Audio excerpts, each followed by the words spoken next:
I am Pauline, 58 years old, and I raised my son Jacob entirely on my own. For 30 years, I worked multiple jobs, sacrificed everything, and poured every ounce of love into giving him opportunities I never had. When he became successful, I was so proud. Until that night at the restaurant when he said those words that broke my heart, "Stop wasting my money." Before I tell you what I did next, if you're watching this, please subscribe, and let me know in the comments where you're tuning in from. You'll want to hear how I taught my ungrateful son the ultimate lesson about appreciation. My story begins in a small Michigan town where I grew up in a lower middle-class family. We never had much, but my parents taught me the value of hard work and integrity. I married young at 22 to a man I thought would be my partner for life. When I got pregnant with Jacob, we were overjoyed planning for our future as a family. But 3 months after Jacob was born, his father walked out on us. No warning, no real explanation, just a note saying he wasn't cut out for fatherhood and an empty bank account.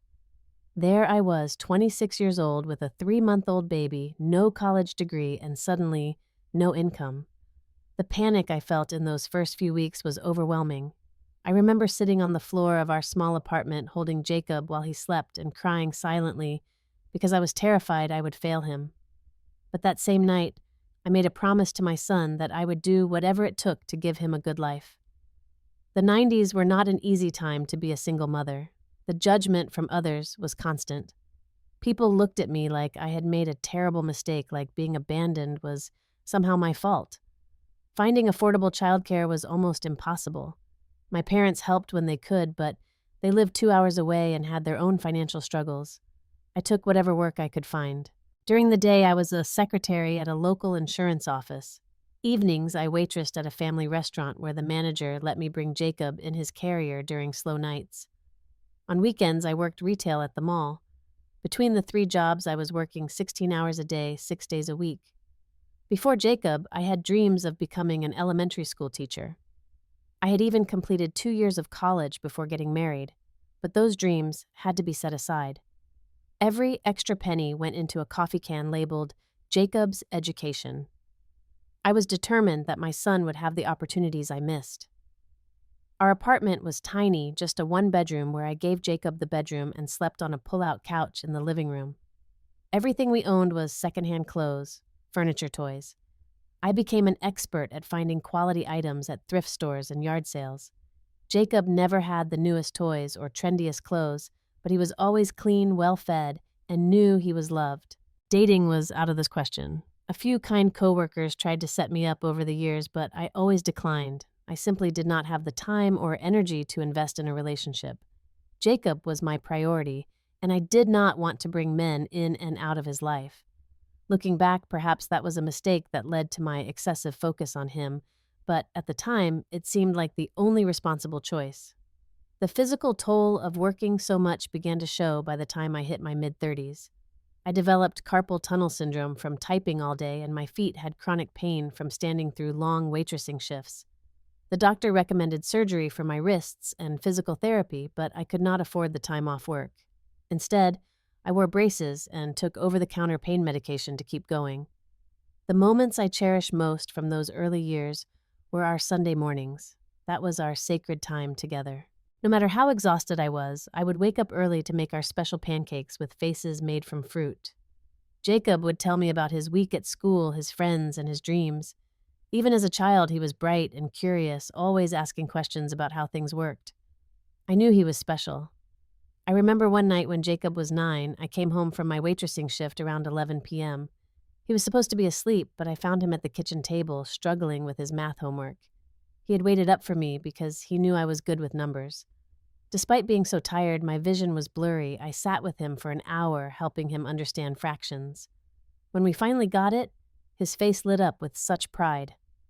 I fell asleep at that table and woke up to find he had put a blanket over me and left a note saying, "You're the best mom ever."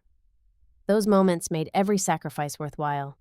What I did not realize then was how closely Jacob was watching me. He saw every bill I carefully calculated every time I skipped meals, so he could have seconds every Christmas. I pretended. Santa brought me exactly what I wanted when in reality I had not gotten myself anything at all. He was learning, but what lesson he took from all this sacrifice would not become clear until many years later. By the time Jacob reached high school, it was clear he had inherited my head for numbers and much more. His teachers consistently told me he was one of the brightest students they had ever taught, particularly in mathematics and computer science. While other parents hired tutors or paid for expensive summer programs, I could not afford such luxuries. Instead, I took him to the public library every weekend where he would check out the maximum number of books on programming and spend hours on the free computers. His junior year of high school, Jacob was selected as one of 50 students nationwide for a prestigious summer coding camp at MIT. The program was free for those who qualified, but we still needed to cover travel and incidental expenses. I picked up extra shifts and sold my mother's old jewelry to make it happen. Watching him board that plane was terrifying and wonderful all at once. It was the first time we had been separated for more than a day since he was born. When Jacob returned from that camp, something had changed. He had found his passion and his confidence.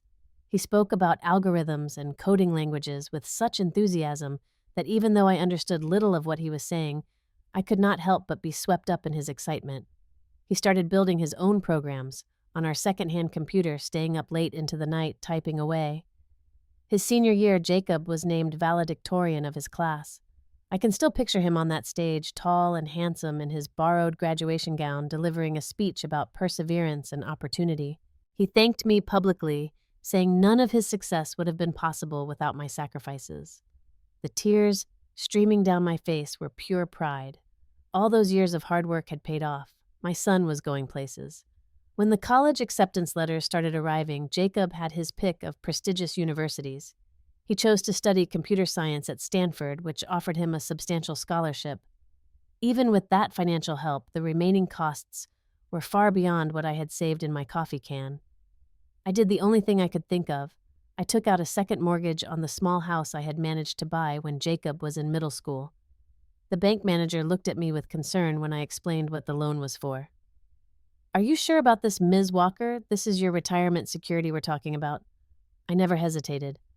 "My son is my retirement plan," I told him. "His success is worth the risk." That statement would come back to haunt me years later. Sending Jacob off to California was the hardest thing I had ever done. The distance felt enormous, and I worried constantly about how he would manage on his own. I had always been there to make sure he ate properly, had clean clothes, and stayed focused on his studies. Now, he would have to do all that himself while navigating the pressures of an elite university.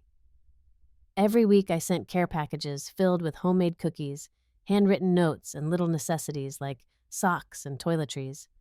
It stretched my budget to the breaking point, but I wanted him to know he was loved and supported, even from thousands of miles away. Our Sunday morning calls became my new anchor, the highlight of my week. He would tell me about his classes, his new friends, and the amazing opportunities at Stanford. I soaked up every word, living vicariously through his experiences. During his sophomore year, Jacob landed a coveted internship at a major tech company in Silicon Valley. The internship paid well enough that he could finally send a little money back home. I tried to refuse it, telling him to save for his future, but he insisted. It was the first time in his life that he could help me, and I saw how important that was to him. So I accepted with grace, using the money to fix the leaking roof that had been damaged in a storm. By his junior year, Jacob was being courted by startups and established tech giants alike. He spent that summer interning at a small but promising company, developing new social media algorithms. They offered him stock options as part of his compensation package, something I did not understand the significance of at the time. When he tried to explain how these might be worth something substantial in the future, I nodded along, more impressed by his excitement than the financial details. Jacob graduated with honors with multiple job offers already in hand. He chose to join the startup where he had interned, taking a lower initial salary in exchange for more stock options. "It's a gamble, Mom," he explained during our call, "but if it pays off, we could both be set for life." I heard the "we" and felt such warmth. Despite his success, he was still thinking of us as a team. For the first 2 years after graduation, Jacob lived modestly in a shared apartment with college friends. He worked incredible hours, often calling me at midnight, his time still at the office. I worried about his health, but understood his drive. It reminded me of my own determination during those years of working multiple jobs. The apple had not fallen far from the tree in that respect. When Jacob was 28, everything changed. The startup was acquired by one of the tech giants for an amount that made national news. Overnight, those stock options he had accumulated became worth millions.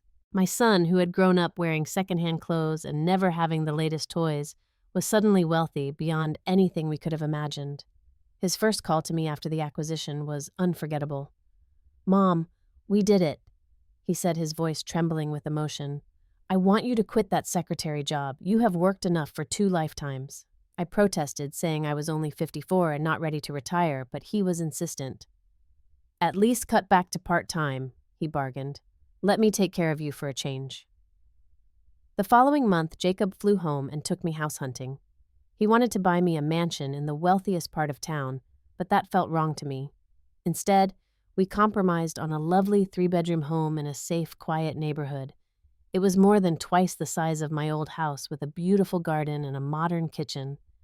The day we signed the papers, Jacob handed me the keys and said, "No more mortgages, Mom. This is yours free and clear." I noticed the changes in him gradually. The designer clothes, the luxury car he arrived in when visiting, the casual way he would talk about restaurants where a single meal cost more than I used to make in a day. I felt proud, but also increasingly disconnected from his new reality. Our conversations began to shift too. He would ask about my life, but his eyes would glaze over when I talked about my garden club or church activities. These simple pleasures that brought me joy seemed trivial to him now. Our weekly calls became bi-weekly, then monthly. He was always apologetic, citing meetings, business trips, or time zone difficulties. I understood he was busy building his career, but I missed our closeness. When we did speak, he would often spend the time telling me about investments I should make with my savings or suggesting I upgrade my furniture or car. I appreciated his concern, but began to feel like a project he was trying to fix, rather than his mother. I ignored these early warning signs, telling myself that all mother-son relationships evolve as children grow into adults. I was determined not to be a clingy, demanding parent. Jacob was flourishing, and that had always been my goal. If the cost was some distance between us, I thought I could live with that. I had no idea how much wider that gap would grow. The real shift in our relationship began when Jacob met Stephanie. She was a marketing executive at another tech company from a wealthy East Coast family with connections throughout the industry. The first time I met her was over video call. She was strikingly beautiful with perfect hair, impeccable clothes, and a polished way of speaking that made me acutely aware of my simple appearance and Midwestern accent. Jacob proposed to Stephanie after just 8 months of dating. The wedding was planned for the following spring at a vineyard in Napa Valley. I had never been to California, despite Jacob living there for years, and I was both excited and terrified. Shopping for an appropriate mother-of-the-groom dress was an exercise in anxiety. Nothing in the stores in my town seemed right for such a lavish event. I finally ordered something online that cost more than any piece of clothing I had ever owned. The wedding weekend was overwhelming. The other guests were tech executives, venture capitalists, and a few minor celebrities. Stephanie's family moved through this world with ease, while I felt like an imposter. During the rehearsal dinner, Stephanie's mother cornered me and said, "It must be so rewarding to see Jacob succeed despite his humble beginnings." The comment was delivered with a smile, but felt like a slap. At the reception, I was seated at a table far from the wedding party with some distant relatives of Stephanie's. Jacob came by briefly to check on me, but was quickly pulled away by his new wife to meet some important connection. I spent most of the evening watching from a distance as my son moved through a world that had no place for me. After the wedding, Jacob and Stephanie bought a $5 million house in an exclusive gated community. The first time I visited, I had to give my name to a security guard just to enter the neighborhood. The house was stunning but sterile, like a museum where nothing could be touched. My bedroom was in a separate wing, which Stephanie referred to as the guest quarters. The message was clear: I was a visitor, not family. During that visit, I offered to cook dinner one night, a recipe for a beef stew that had been Jacob's favorite growing up. Stephanie politely declined, explaining they had a private chef who prepared all their meals according to their nutritional program. Later, I overheard her telling Jacob that they would need to detox after a week of regular food when they visited me. The invitations to visit became less frequent. Holidays were often spent at luxury resorts or at Stephanie's family's compound in the Hamptons. When I was included, I felt like an afterthought. Jacob would make time for me in the mornings before everyone else was awake or late in the evenings. Our conversations felt rushed and superficial. Meanwhile, my arthritis was getting worse. Years of physical labor had taken their toll on my body. My doctor advised that I should consider retirement as the repetitive movements required for my secretarial work were exacerbating the condition. At 55, I was forced to leave the workforce earlier than I had planned. My pension was modest, and Social Security would not begin for several years. Jacob, upon learning of my retirement, immediately set up what he called a comfort fund for me. "You will never have to worry about money again, Mom," he promised. I was grateful but uncomfortable with the arrangement. It felt like the natural order of things had been reversed too abruptly. I had been independent for so long that accepting financial help, even from my own son, felt like surrendering a part of my identity. The assistance came with unexpected strings. Jacob set up joint accounts that he monitored closely. At first, it seemed like thoughtful concern. He would call to ask if I had seen a doctor when he noticed a medical charge or suggest better brands when he saw my grocery purchases. But gradually, his questions became more pointed. Did I really need new curtains? Wasn't my 5-year-old TV still working fine? Couldn't I find a less expensive hair salon? Each time I spent money on something he deemed unnecessary, there would be a comment. They were always framed as concern for my financial security, but the undertone was clear: it was his money, and I was not using it wisely enough. The generous allowance he provided was, I later discovered, less than 0.1% of his annual income. Yet he scrutinized every purchase as if I were draining his accounts. The Christmas after my retirement was particularly painful. I had always made gifts for Jacob: hand-knitted sweaters, photo albums, baked goods. I continued this tradition, spending weeks knitting a cashmere scarf for him and making a beautiful quilt for their guest room from fabric that matched their home's color scheme. When Jacob and Stephanie came for their brief Christmas Eve visit, they arrived with professionally wrapped packages containing an expensive watch for me and a spa voucher. My handmade gifts were received with strained smiles. Later, I overheard Jacob telling Stephanie, "I keep telling her not to waste time on this homemade stuff. She could just buy something nice with the accounts I set up." That evening, as they prepared to leave for a party at a colleague's house, I excused myself to use the bathroom. Walking past the guest room, I heard Stephanie laughing. "Did you see that quilt? It looks like something from a church bazaar, and her accent gets stronger every time we visit. Oh gosh, you two are just so darn successful." Her imitation of my voice was cruel and exaggerated. What hurt more was hearing Jacob laugh along with her. I returned to the living room with a smile fixed on my face, pretending I had heard nothing. As they left, Jacob kissed my cheek and said, "Try not to wait up, Mom, and remember to set the security alarm exactly like I showed you." I was no longer his mother. I was a responsibility to be managed. That night, I sat alone in my beautiful house that did not feel like home, surrounded by expensive things that brought me no joy, and realized with a sinking heart that the son I had sacrificed everything for now saw me as a burden. The money that flowed so easily from his accounts to mine felt less like love and more like a way to keep me at a convenient distance. Last spring, I experienced a health scare that brought our relationship to its breaking point. I had been ignoring persistent pain in my shoulder, assuming it was just my arthritis acting up. When I finally saw a doctor, they discovered a torn rotator cuff that required surgery. The procedure itself was relatively routine, but the recovery would be lengthy and painful, requiring physical therapy 3 times a week for at least 6 months. Jacob insisted I use a specific surgeon and rehabilitation center, both out of network, for my Medicare supplemental insurance. He assured me he would cover all costs. "Get the best care, Mom. Money is no object when it comes to your health," he said.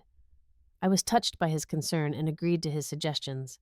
The surgery went well, but recovery was more difficult than anticipated. I needed help with basic tasks like dressing and preparing meals. Jacob hired a home health aide to come 4 hours each day, but I was alone the rest of the time. He called daily during the first week, then every few days asking for updates from the doctors. His questions focused more on their qualifications and treatment plans than on how I was feeling. About a month into my recovery, I received an unexpected call from Jacob. His tone was tense as he asked about a charge from a local department store. I explained that I had ordered new button-front shirts that were easier to put on with my limited mobility. Those cost $80 each, Mom. Walmart has perfectly good shirts for $15. I was stunned into silence. The man questioning me about $65 was worth tens of millions. Before I could respond, he continued, "And these physical therapy sessions are $300 each. Are you sure you need to go 3 times a week? The insurance only covers 1 session." "You told me to get the best care," I reminded him quietly. "This is what the surgeon recommended." He sighed heavily. I know. It just adds up so fast. Almost $12,000 in medical expenses this month alone." After we hung up, I sat with my arm in its sling, tears streaming down my face. The cost of my treatment was likely equivalent to what he spent on a business dinner, yet he was counting every dollar spent on my recovery. That night, I looked up his company online and found a recent interview where he casually mentioned spending $50,000 on a weekend trip to celebrate a business milestone. The final breaking point came during a dinner 2 months later. I had progressed well in my recovery and was able to drive again. Jacob and Stephanie were in town for a conference and suggested meeting at an upscale restaurant downtown. I arrived early, nervous about seeing them after our tense phone calls about my medical expenses. They arrived 20 minutes late already, deep in conversation about a work issue. Stephanie air-kissed my cheek, careful not to actually make contact. Jacob gave me a quick side hug, mindful of my healing shoulder. Throughout the appetizer, they discussed people and companies I did not know. I sat quietly, picking at my too expensive salad. During a brief lull in their conversation, I mentioned that I had started volunteering at a local literacy program helping children learn to read. It was the first activity in years that had given me a sense of purpose beyond being Jacob's mom. I was excited to share this new chapter of my life. "That's nice, Mom," Jacob said dismissively. "But are you sure your shoulder is ready for that? We have invested a lot in your recovery." The word invested hit me like a physical blow. My health was now a financial transaction in his eyes. As the main course arrived, I mentioned that I had used some of my monthly allowance to buy books for one of my students, a bright little girl whose family couldn't afford them. Jacob put down his fork with a clatter. "You did what?" His voice was so sharp that diners at nearby tables turned to look. "It was only $40, I said, feeling like a scolded child. "Anna reminds me so much of you at that age, so curious, so eager to learn." "So you spent my money on some random kid?" His face had flushed red. "Mom, we have talked about this. That allowance is for your needs, not for you to play charity." "Your money?" I echoed, my voice barely a whisper. "Yes, my money." He was almost shouting now. "Do you have any idea how hard I work? I didn't build my company from nothing just to have you waste my money on strangers." The restaurant had gone quiet. Stephanie was staring at her plate, a small smile playing at the corners of her mouth. I looked at my son, this stranger wearing expensive clothes and a cold expression, and saw no trace of the boy who had once put a blanket over me when I fell asleep helping with his homework. "I raised you better than this," I said softly, placing my napkin on the table.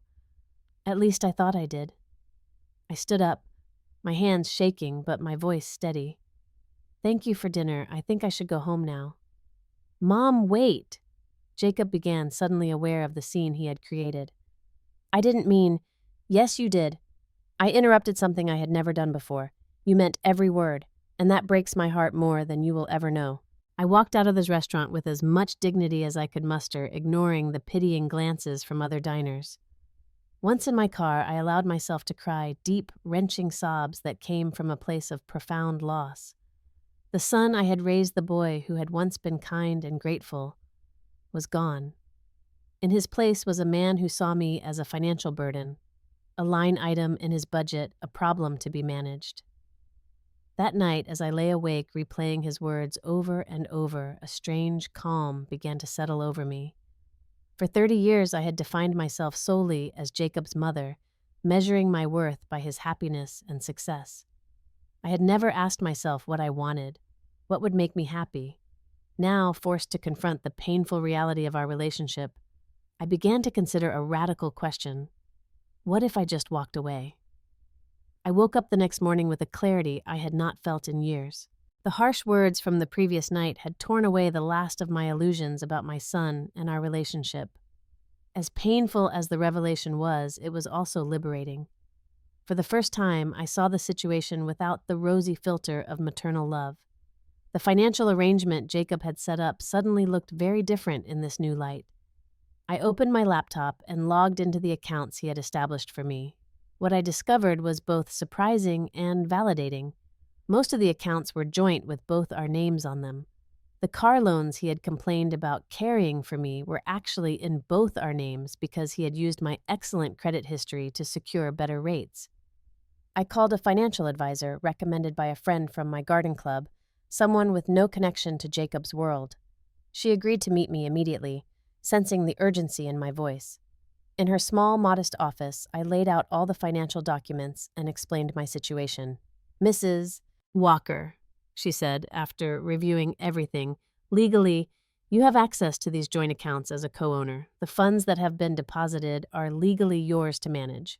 Additionally, as a co-signer on these loans, you have been equally responsible for them, and your credit history has been helping your son save considerable money on interest." She helped me understand that Jacob had been using my good credit rating for years. The house I lived in was in my name for tax purposes. The cars he complained about were financed under both our names because his new wealth had not yet established the long credit history that I had built over decades of careful financial management. "What are my options?" I asked, still unsure if I could or should act on this information. She outlined several possibilities, from continuing as things were to completely separating our finances. Then she asked a question that changed everything. "What do you feel would be fair compensation for your contributions to your son's success?" No one had ever asked me that before. I had never thought of my sacrifices as something that should be compensated. They were given freely, out of love. But now, faced with Jacob's resentment over spending his money, I allowed myself to calculate what I had actually invested in him. I spent that afternoon creating a detailed ledger, the second mortgage that paid for Stanford $180,000 plus 20 years of interest, the thousands of hours of unpaid labor cooking, cleaning, helping with homework, nursing him through illnesses. The career opportunities I had declined to be available for him. The retirement savings I never accumulated because every spare penny went to his education and welfare. When I added it all up, the total was substantial. Not millions, but enough to provide me with security and independence for the rest of my life. Importantly, it was only a tiny fraction of Jacob's wealth. Taking it would not harm him financially in any way. It would only require him to acknowledge the truth of what I had contributed. The next morning, I put my plan into action. I transferred funds from our joint accounts into a new account in my name only at a different bank. I was careful to take exactly the amount my calculations had determined was fair, my contributions to his education, plus reasonable interest compensation for years of support, and enough to secure my future medical care without burdening him. Next, I contacted the banks holding the car loans where I was co-signer. I paid off the outstanding balances from the transferred funds. These were vehicles I had never driven, luxury cars Jacob kept at his various properties, yet my credit had been tied to them for years. As a final step, I wrote a letter explaining my actions and my decision to step away. I detailed every sacrifice, every contribution I had made to his success. I explained that I was not taking his money but reclaiming what had always been mine, the investment I had made in him and his future. I made it clear that I was leaving the vast majority of his wealth untouched. "I raised you to understand the value of things," I wrote in conclusion, "but somewhere along the way you forgot the value of people, of relationships, of the love that cannot be measured in dollars. I hope someday you will remember the lessons that matter most." I packed 2 suitcases with only what I truly needed: clothes, a few photographs, my mother's wedding ring. Everything else would stay in the house. They were just things, and I had learned the hard way that things do not bring happiness. By sunset, I was on a bus heading west, my phone left behind on the kitchen counter. The sensation of moving toward an unknown future was terrifying but also exhilarating. For the first time in over 30 years, I was making a choice based solely on what I needed, not what someone else expected of me. As the landscape changed outside the window, I felt myself changing too. I was no longer just Jacob's mother. I was Pauline Walker, a woman with her own life to live, her own dreams to pursue. The road ahead was uncertain, but it was mine to choose, and that made all the difference. The bus journey westward became a time of reflection and renewal. I watched America roll by outside my window, from the familiar Midwestern landscapes to the majestic Rockies and, finally, to the dramatic Oregon coastline. I had chosen the Pacific Northwest as my destination because Jacob would never think to look for me there. He knew I had always complained about the rain. I paid cash for everything during those first weeks. Though I had transferred a significant sum to my new account, I was cautious about creating an electronic trail. Years of careful budgeting had made me skilled at making every dollar count. I found a modest, extended-stay hotel in a small coastal town and paid for a month up front while I looked for something more permanent. The town of Ocean View, Oregon was exactly what I needed, small enough to be peaceful, but large enough to offer anonymity. It had a charming downtown with local businesses, a public library, and walking paths along the shoreline. Most importantly, it was a place where no one knew me as Jacob's mother. I could be whoever I wanted to be. Within 2 weeks, I found a small rental cottage just a few blocks from the ocean. It was nothing like the expensive house Jacob had bought me, but it felt more like home than that showplace ever had. The cottage had a small garden overrun with weeds and a front porch with a view of distant waves. The landlady, a widow in her 70s named Martha, lived next door and seemed pleased to have a quiet, responsible tenant. "What brings you to Ocean View?" she asked as she handed me the keys. I had prepared for this question. I'm starting over after a long career, looking for a peaceful place to write and garden. It wasn't a lie exactly. I was starting over. And I did plan to write, though, not the novel she probably imagined. I wanted to record my story, my real story, not as a victim or a martyr, but as a woman who had made choices good and bad and was now making different ones. Martha introduced me to her friends, a circle of women mostly in their 60s and 70s. They welcomed me without prying, inviting me to their book club and community garden group. Many of them, I discovered, had their own stories of reinvention. Caroline had left a high-pressure legal career after a heart attack. Diane had moved here after losing her husband to cancer. Gloria had walked away from an abusive marriage with nothing but her car and her cat. These women became my first new friends, showing me that it was never too late to build a different kind of life. They shared practical advice about living alone, recommendations for local services, and most importantly, their companionship. Our Tuesday morning coffee meetings became an anchor in my new routine. Using some of my reclaimed funds, I set up a small home office and started a bookkeeping business. My years as a secretary had given me valuable skills that were in demand among the local small businesses. I started with just a few clients, enough to keep me busy without being overwhelming. The work was satisfying, and for the first time, I was building something for myself, not in service to someone else. Meanwhile, back in my former life, Jacob had discovered my disappearance. Through careful monitoring of online news and social media using library computers, I tracked his increasingly frantic efforts to find me. At first, he portrayed it as concern for my well-being. "Beloved mother missing," read one headline in the local paper of my former town. He offered a substantial reward for information on my whereabouts. When that yielded nothing, his tactics changed. He began suggesting I was confused, possibly suffering from early dementia, unable to care for myself. This narrative served two purposes. It cast him as the concerned son, rather than the man whose cruel words had driven me away, and it suggested I was incapable of making sound financial decisions. What Jacob failed to understand was that small towns have their own protective networks. When his private investigators eventually made their way to Ocean View asking questions at local businesses, word quickly got back to me through Martha's network of friends. I was touched by how these women I had known for just a few months closed ranks around me. Some fancy fellow from California was asking about new residents at the pharmacy, Gloria informed me one morning. Maggie told him we get tourists coming and going all the time, and she wouldn't remember anyone specific. Then she called me right away. With their help, I remained hidden in plain sight. I had changed not my appearance, but my demeanor. The deferential, anxious woman who had tried so hard to fit into Jacob's world was gone. In her place was someone quieter but more confident who looked people in the eye and spoke her mind. That first Christmas alone should have been devastating, but instead it was peaceful. Martha invited me for dinner along with several other holiday orphans from our neighborhood. We ate simple food, exchanged inexpensive gifts, and shared stories late into the evening. There were moments when I missed Jacob, the boy he had been, rather than the man he had become, but those moments no longer overwhelmed me. In January, I adopted an elderly dog from the local shelter, a gentle beagle mix named Cooper, who had been surrendered when his elderly owner moved to a nursing home. Cooper needed someone, and I needed his uncomplicated companionship. Our morning walks on the beach became the highlight of my days. By spring, I had established a routine that brought me genuine satisfaction. My bookkeeping business had grown to a comfortable size. I had joined the community garden where I was learning to grow vegetables for the first time.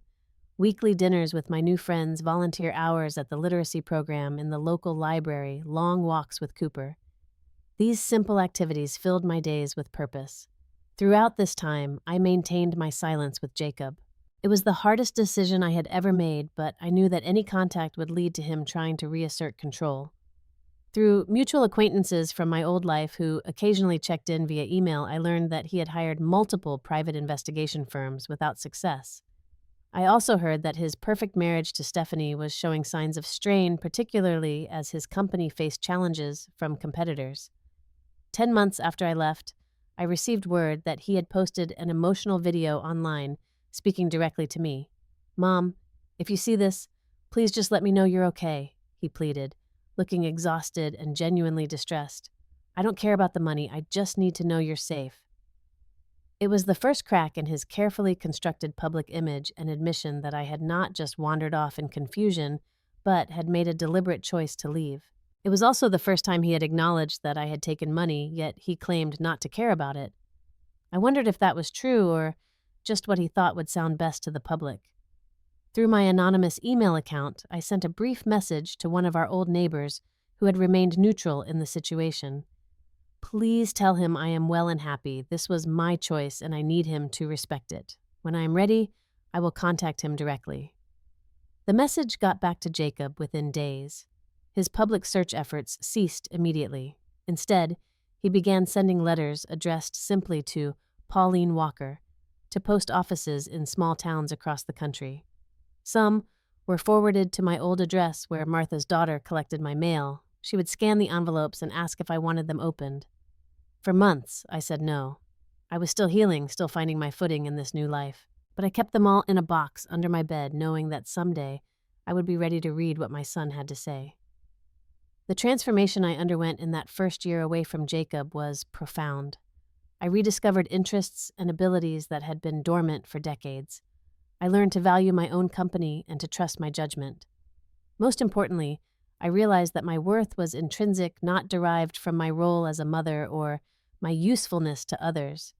The money I had reclaimed was carefully managed. I lived simply by choice now, not necessity. Much of the fund went into secure investments to ensure my long-term care as I aged. I never wanted to be financially dependent on anyone again, including my future self. A portion was set aside for a purpose I had not yet revealed to anyone, a scholarship fund for single parents returning to education. It would be my legacy, separate from Jacob's success. As my new life took root and flourished, I sometimes wondered if Jacob was experiencing a similar transformation in my absence. Had the loss of his mother, combined with the financial and reputational blows, taught him anything about what truly matters? Or had it merely reinforced his transactional view of relationships? Only time would tell. And for the first time in my adult life, I had given myself permission to let time unfold at its own pace without rushing to fix, explain, or apologize. 2 years after I walked away from my old life, I felt ready to take the next step in my healing journey. On a clear spring morning, I sat on my porch with Cooper at my feet and opened the box containing Jacob's letters. There were dozens tracking his evolution from anger to confusion to what appeared to be genuine remorse. The early letters demanded explanations and accused me of betrayal. "How could you just leave? How could you take money from our accounts? Don't you understand how this makes me look? These I set aside quickly, recognizing the self-centered perspective that had driven us apart. The middle batch showed signs of reflection. I keep thinking about what you said in the restaurant, that you raised me better. I didn't see it then, but I do now. I was cruel. I was ungrateful. I focused on the wrong things. There was still a focus on his feelings, his realizations, but at least he was beginning to look inward. The most recent letters were different. I miss you, Mom, not because of what you did for me all those years, but because of who you are. I miss your wisdom, your laugh, your way of seeing the good in people. I understand now why you left, and I don't blame you. I just hope someday you'll let me try to be the son you deserve. After reading them all, I made my decision. I wrote a certified letter to Jacob's home address, my first direct communication in 2 years. In it, I included a detailed accounting of every dollar I had taken with documentation showing it was less than 5% of his net worth and represented only what I had directly contributed to his education and success, plus reasonable interest. I want you to understand that I did not take what was not mine, I wrote. I reclaimed what I had invested in you, in us, in our future together. Your words at the restaurant that night made it clear that you saw your financial support of me as a burden, not as the natural reciprocity of a loving family relationship. So I relieved you of that burden and took only what mathematics and justice said was rightfully mine. I explained my new life in broad terms without revealing my location. I told him about my bookkeeping business, my friends, my volunteer work, and Cooper. I shared how I had discovered parts of myself that had been submerged during all those years of being solely focused on him. I needed to find out who Pauline Walker is when she is not defined as someone's mother, I explained. It has been a journey of discovery that I could only make alone. The woman I have become is stronger, more complete than the anxious person who tried so hard to fit into your world. I closed with an opening. If you truly wish to have a relationship with me, it must be built on mutual respect. I will not return to being the recipient of your financial generosity with all its attached strings. I will not be managed, monitored, or made to feel less than. I am your mother, not your dependent, not your employee, and certainly not a line item in your budget. If you can accept that, then perhaps we can begin again. 3 days after the delivery confirmation, I received a simple text message at the new phone number I had included in my letter. I understand. I accept your terms. Tell me when and where, and I'll be there. No expectations, no demands. I suggested a meeting at a public garden halfway between our locations, neutral territory where neither of us would have the home court advantage. We set a date for the following month, giving us both time to prepare emotionally. The morning of our meeting, I was as nervous as I had been on Jacob's first day of kindergarten. Cooper seemed to sense my anxiety staying close as I got ready. Martha gave me a fierce hug before I left. Remember who you are now, she said firmly, not who you were. I arrived at the garden early, finding a bench near a fountain where we had agreed to meet. The spring flowers were in full bloom, filling the air with fragrance. I took deep breaths, centering myself in the present moment. When Jacob appeared on the path, I almost didn't recognize him. Gone was the slick tech executive in designer clothes. This man wore simple jeans and a button-down shirt. His hair was longer, less perfectly styled, but the most noticeable difference was in his expression. The arrogant confidence had been replaced by something more tentative, more genuine. He stopped a few feet away, uncertainty in every line of his body. Mom, he said, his voice breaking slightly. Hello, Jacob, I replied, staying seated, allowing him to come to me. He took a step closer, then another. You look wonderful, he said. Different, somehow. I am different, I confirmed. In all the ways that matter. He gestured to the space beside me. May I? I nodded, and he sat careful to leave space between us. For a long moment, we just sat in silence, watching the water in the fountain. I rehearsed 1,000 speeches, he finally said. None of them seem right now that I'm here. Then don't make a speech, I suggested. Just talk to me, person to person. He looked at me, then really looked at me, perhaps for the first time in years. I lost everything after you left, he said simply. The company struggled with new competition. Investors pulled out. Stephanie filed for divorce when the money started drying up. "I'm sorry for your difficulties," I said, and meant it. No mother wants to see her child suffer, no matter what has passed between them. "Don't be," he said with surprising firmness. It was the best thing that could have happened to me. I had to figure out who I am without all the trappings, without the money and status and people telling me how brilliant I am. He gave a rueful smile. Turns out I wasn't sure anymore. I heard echoes of my own journey in his words. "And who are you now?" I asked. "Still figuring that out," he admitted. "But I know who I don't want to be anymore. The man who spoke to his mother that way in a restaurant. The man who measured everything and everyone by their financial value. The man who forgot where he came from and who helped him get there." We talked for hours, moving from that bench to walk slowly through the garden. Jacob told me about selling his mansion and most of his possessions, about starting a smaller, more ethical tech company focused on educational access. I shared more details about my life in Ocean View, about the scholarship fund I was establishing, about the community I had found. There were difficult moments. Jacob asked why I hadn't come to him directly before leaving. "You could have told me how you felt," he said, "given me a chance to make it right." "I tried," I reminded him gently. "For years I tried to tell you in 1,000 small ways, but you couldn't hear me. Sometimes the only message loud enough to get through is absence." He acknowledged the truth of this with a nod. "I was listening to everyone but you. The investors, the industry people, Stephanie and her family. They all said I needed to be tougher, more focused on the bottom line. That success meant never being satisfied with what you have.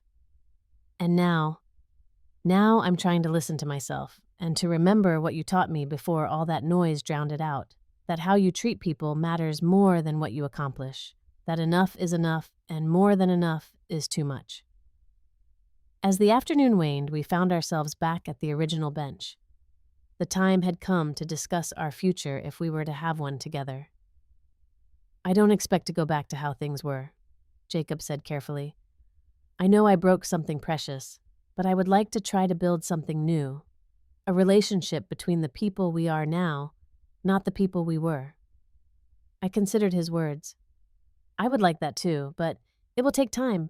Trust, once broken, doesn't mend overnight." "I understand. I'm not asking for immediate forgiveness, just the chance to earn back a place in your life." We agreed to start with monthly phone calls. No financial entanglements, no attempts to direct each other's lives, just two adults getting to know each other again. He accepted that I would not be sharing my address yet and that I might never return to my former life. As we prepared to part, Jacob reached into his pocket and pulled out a small wrapped package. "I brought you something," he said. "It's not expensive. That's not the point anymore." I opened it carefully. Inside was a hand-carved wooden box. When I lifted the lid, a familiar melody played the lullaby I had sung to him as a child. "I made it," he said, a hint of pride in his voice. "Took a woodworking class. I'm not very good yet, but I wanted to create something with my own hands the way you always did for me." The simple gift, imperfect but made with care and thought, moved me more than any expensive purchase ever could. It represented the first step in a new understanding between us. As I stood to leave, Jacob asked the question I had been expecting. "Will you tell me where you live now?" I shook my head gently. "Not yet. My new life is mine, Jacob. I need to protect it while this new relationship between us grows. One day, perhaps, if we both continue on this path." He nodded, accepting my boundary without argument.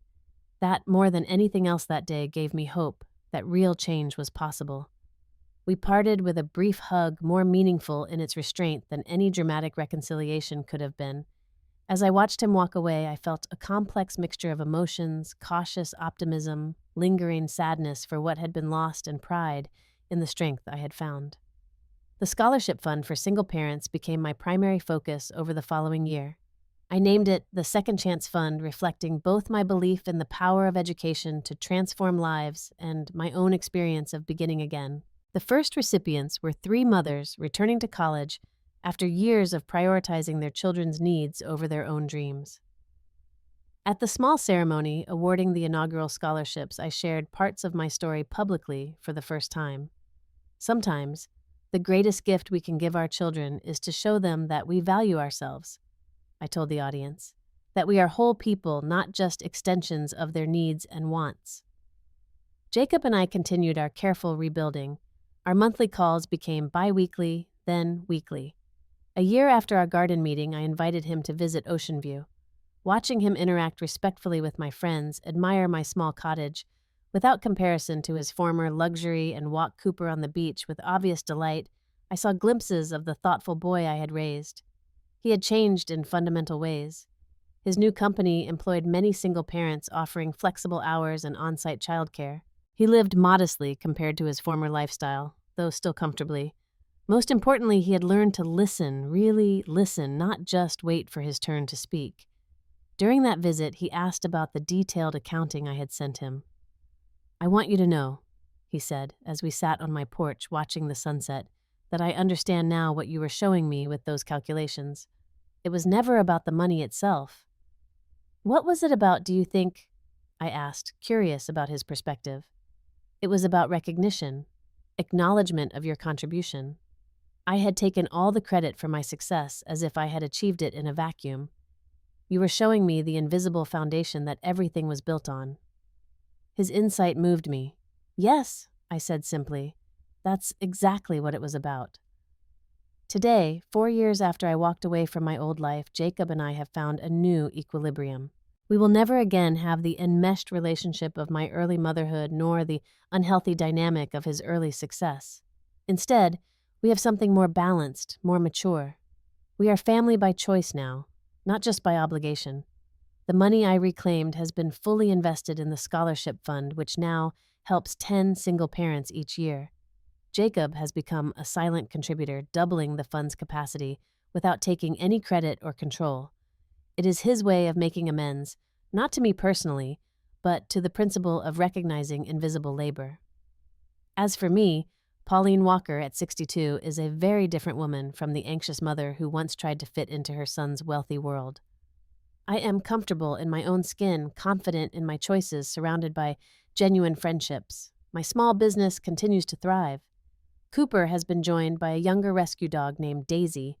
My garden produces more vegetables than I can eat, so I share with neighbors and the local food bank. The greatest lesson I have learned, and the one I would share with anyone facing similar challenges, is this: your worth is inherent, not derived from what you do for others. Love that demands the diminishment of yourself is not true love, and it is never too late to reclaim your life and your dignity. Have you ever had to make a difficult choice between keeping peace and standing up for your own value? I'd love to hear your thoughts in the comments below. And if this story resonated with you, please like, subscribe, and share it with someone who might need to hear that it's okay to choose themselves sometimes. Thank you for listening to my journey, and remember that your story isn't over until you decide it is.